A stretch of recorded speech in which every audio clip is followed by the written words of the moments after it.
বাংলার মানুষ চায় এবার পরিবর্তন। এক খ্রিস্টান যুবক ভাই বলেছেন, আমি খ্রিস্টানের সন্তান হয়েও চাই এবার জামাত ক্ষমতায় আসুক। কি বলেন, আপনারা চান তো? এবার নিজ কানে শুনে যাবেন এই খ্রিস্টান ভাইটি কি বলে। বাংলার মানুষ চায় এবার পরিবর্তন, আর আমি সেজন্য খ্রিস্টানের সন্তান হয়েও আমি চাই পরিবর্তন।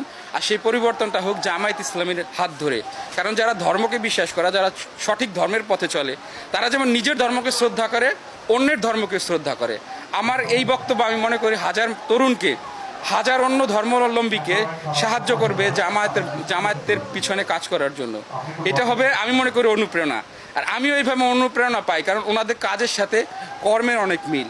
ওনাদের যারা বড় বড় লিডার রয়েছে তারাও সাধারণ মানুষের সাথে মিলে যায়। আমি কালকে খালেদুজ্জামান স্যারের সাথে আমি কালকে কাজ করছি করাইল বস্তিতে, তার মধ্যে দেখিনি কোনো প্রোটোকল, কোনো কিছু দরকার।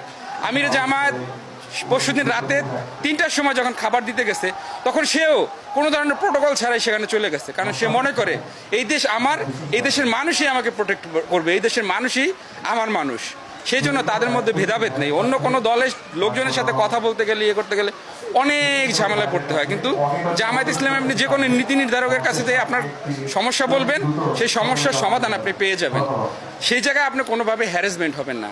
অতএব আমি চাই এই পরিবর্তনে আমরা সবাই সামিল হই।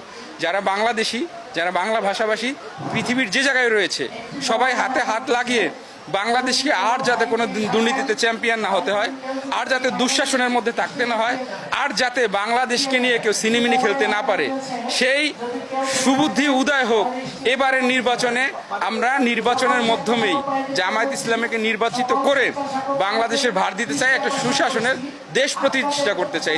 যেই দেশে আমার ঘরে দরজায় লাগবে না তালা, আমার বোন বের হলে লাগবে না তার কোনো সিকিউরিটি, আমার ভাই স্কুল কলেজে গেলে তাকে ধরবে না কোনো নেশাগ্রস্ত মানুষ।